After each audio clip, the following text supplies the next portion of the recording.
Halo, what's up guys, gimana kabar kalian hari ini? Semoga sehat selalu dan dimudahkan rezekinya ya. Baiklah, pada kesempatan video kali ini mahasiswa akhir akan menceritakan alur film yang keren lagi nih guys. Film ini berjudul The Marksman. Singkatnya, pada film ini menceritakan seorang mantan marinir yang harus berhadapan dengan sekelompok mafia yang berbahaya hanya karena seorang anak yang secara tidak sengaja ia temukan. Bagaimana kisah selengkapnya? Daripada kalian penasaran, yuk kita simak alur ceritanya. Semongko.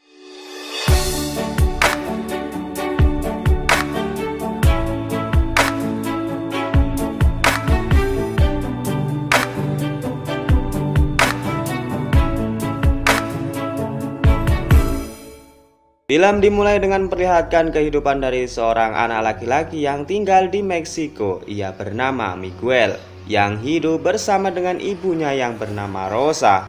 Sementara ayahnya Miguel sudah meninggal semenjak ia masih bayi. Saat sedang masak dan menyemangati anaknya yang sedang belajar, tiba-tiba Rosa mendapat telepon dari sepupunya yang bernama Carlos. Carlos mengatakan bahwa ia sedang dikejar-kejar oleh sekelompok kartel. Kartel adalah sebutan untuk kelompok mafia kejam di Meksiko. Carlos dikejar oleh sekelompok kartel karena Carlos mengambil uang mereka dengan jumlah puluhan juta dolar. Carlos menyuruh Rosa agar cepat-cepat keluar dari Meksiko dan membawa serta uangnya. Singkatnya, Carlos berhasil ditangkap oleh pemimpin kartel yang bernama Mauricio Guerrero. Saat ia sedang memeriksa HP Carlos, ia mendapati bahwa terdapat riwayat panggilan dengan Rosa, yang kemungkinan besar orang yang telah membawa uangnya. Dan ia juga berencana akan memburu Rosa dan mengambil kembali uangnya tersebut. Setelah itu, Mauricio menyuruh anak buahnya untuk membunuh Carlos. Di sisi lain, tepatnya di daerah perbatasan Arizona, terdapat seorang pensiunan marinir yang bernama Jim Henson, sedang bekerja di perbatasan Amerika Serikat dan Meksiko. Ia bekerja sebagai pengawas lapangan orang-orang yang melintasi perbatasan secara ilegal. Saat sedang mengawasi hewan ternaknya, Jim melihat beberapa imigran yang diam-diam akan menyeberang. Ia kemudian langsung melapor petugas perbatasan yang lain. Setelah itu, ia mengikuti para imigran dan mendapati orang imigran yang tergeletak lemas dengan luka di kakinya. Setelah itu, Jim kembali ke rumahnya dan tidak lama kemudian datang seorang petugas bank yang sebut saja bernama Udil. Ia datang untuk menagih hutang kepada Jim. Singkatnya, Jim memiliki hutang yang sangat banyak. Ia berhutang ke bank untuk mendanai operasi penyakit kanker istrinya. Namun setelah mengeluarkan banyak uang, istrinya juga tidak terselamatkan. Dan sekarang pihak bank akan menyita rumah Jim. Akan tetapi Jim memohon kepada Udil untuk memberinya waktu beberapa minggu lagi. Sore harinya, Jim mendatangi peternak sapi dan menawarkan sapi-sapinya untuk dijual. Akan tetapi peternak tersebut mau membeli sapi-sapi Jim tersebut dengan harga yang sangat murah. Hal tersebut membuat Jim sangat galau karena walau harus menjual sapi-sapinya, ia juga belum bisa membayar seluruh hutang-hutangnya kepada bank. Malam harinya, Jim yang sangat galau kemudian pergi ke bar untuk menenggak segelas amer. Di saat itu juga datang anak tirinya yang bernama Sarah. Ia adalah seorang perwira polisi yang pangkatnya lumayan tinggi. Jim kemudian menumpahkan segala keluh kesahnya dengan ngobrol dan minum dengan Sarah. Karena terlalu banyak minum, Jim terlihat sangat mabuk berat dan singkatnya Sarah kemudian membawa ayahnya tirinya tersebut pulang ke rumahnya untuk beristirahat. Pagi harinya di perbatasan AS Meksiko terlihat Rosa dan Miguel yang sedang diburu oleh sekelompok kartel. Mereka berhasil menerobos masuk ke AS melalui pagar besi yang sudah bolong. Kemudian mereka secara kebetulan bertemu dengan Jim yang sedang lewat. Rosa memohon kepada Jim agar tidak melapor ke kantor pusat karena Rosa tidak memiliki dokumen. Saat itu juga sekelompok kartel datang dan meminta kepada Jim untuk menyerahkan Rosa dan Miguel kepada mereka. Di sini Jim menyadari bahwa kartel adalah sebuah ancaman. Ia kemudian mencoba untuk melindungi Rosa dan Miguel. Hal yang dilakukan Jim membuat kartel marah dan terjadilah baku tembak antara mereka.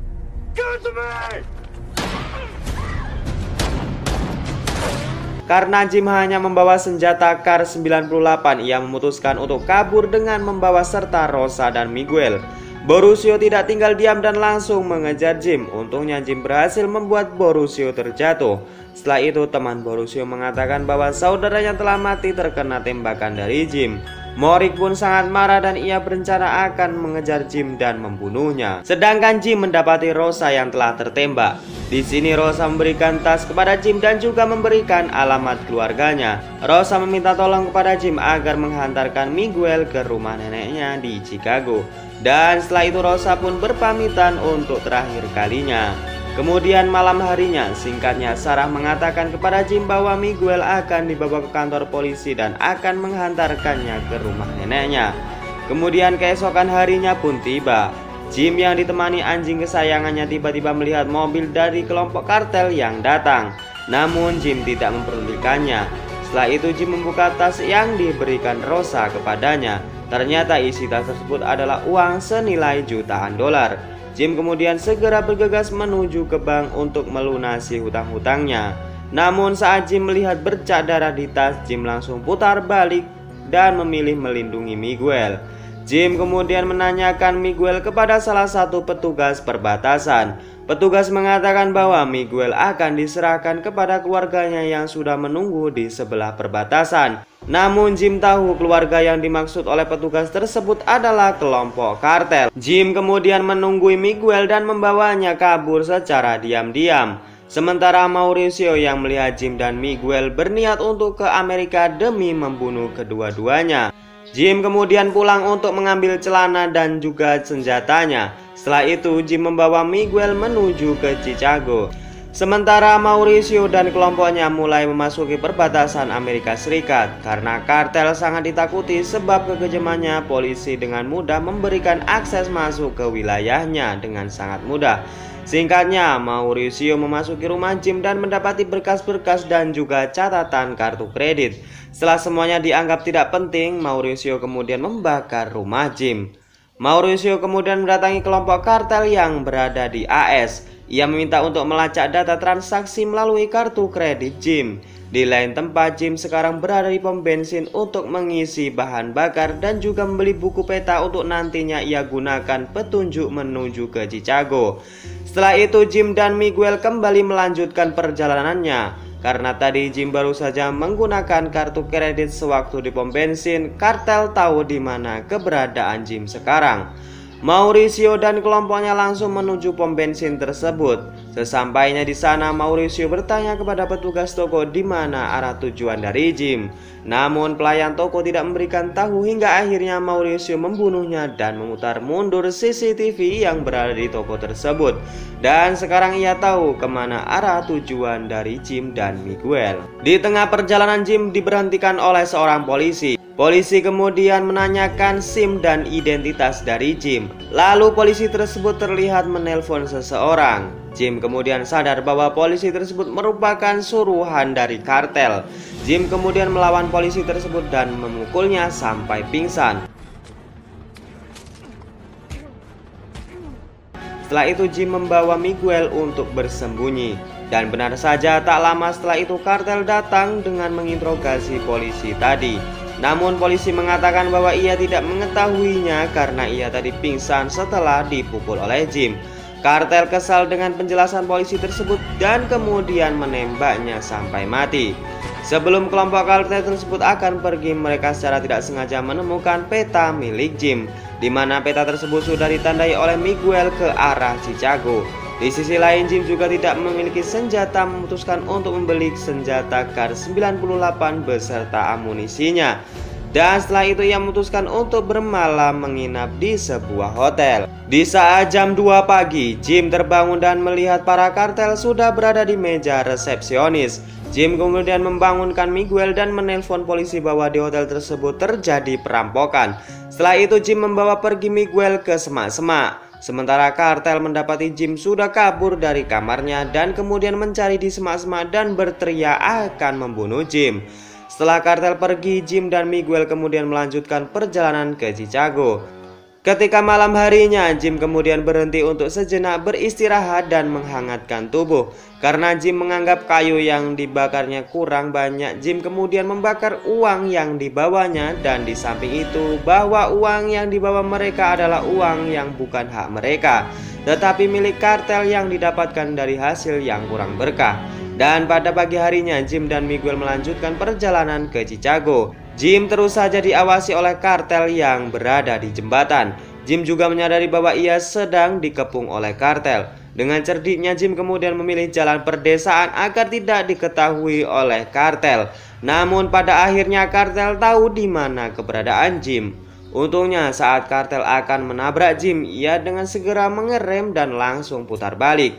Sedangkan kartel nyungsep ke semak-semak. Jim terus dikejar oleh kartel sampai di saat jalan yang panjang, Jim memutuskan untuk menembak mobil kartel tersebut dengan menggunakan senjata Kar 98-nya.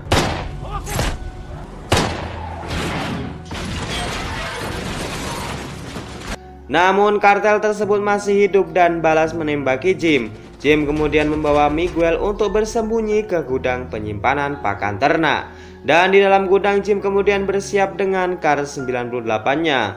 Dan ia berhasil melumpuhkan satu kartel. Tinggal dua kartel lagi. Jim kemudian meminta Miguel untuk menembakkan pistol dari dalam gudang sebagai pengalihan. Sementara Jim menuju ke samping gudang untuk membidik.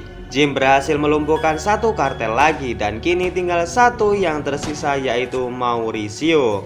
Namun sayangnya Miguel berhasil ditangkap oleh Mauricio dan kemudian menodongkan senjata ke Miguel di depan mata Jim. Jim terpaksa meletakkan senjatanya, dan saat Mauricio akan memaksa menembak Jim, Miguel dengan cepat melepaskan magazin pistol dan kemudian baku hantam pun terjadi. Singkatnya, Mauricio kalah dalam pergelutan tersebut. Miguel kemudian mengancam menembak ke arah Mauricio. Jim yang melihatnya kemudian melarang tindakan tersebut dan mengambil pistol tersebut dan menembakkan ke arah Mauricio. Mauricio sekarat kemudian diberikan pilihan oleh Jim, "Kau pilih mati di tanganku atau mati bunuh diri." Jim kemudian mengarahkan pistolnya ke Mauricio, akan tetapi Mauricio memilih untuk mati bunuh diri dan menembak dirinya sendiri. Jim dan Miguel kemudian melanjutkan perjalanan dan sampai ke alamat yang diberikan Rosa. Miguel diminta Jim untuk mengetok pintu, dan Miguel kemudian disambut hangat oleh bibi beserta neneknya. Akan tetapi saat Miguel melihat ke belakang, Jim sudah tidak ada di posisinya lagi. Dan film pun ditutup dengan Jim yang menaiki bis dan meratapi rasa sakit bekas tusukan di perutnya. Dan setelah itu Jim pun menutup matanya dan film ini pun selesai. Baiklah, mungkin segitu aja alur cerita dari The Marksman. Agak sedikit dramatis dan mengandung bawang ya. Secara keseluruhan alur ceritanya begitu simpel, dimana Jim yang hidup sendiri dan ingin akhir hidupnya melakukan suatu kebaikan. Dan yuk yang belum bayar kopinya silahkan bayar dulu dengan harga like, komen, dan subscribe, serta share ke teman-teman kalian. See you next time dan bye-bye.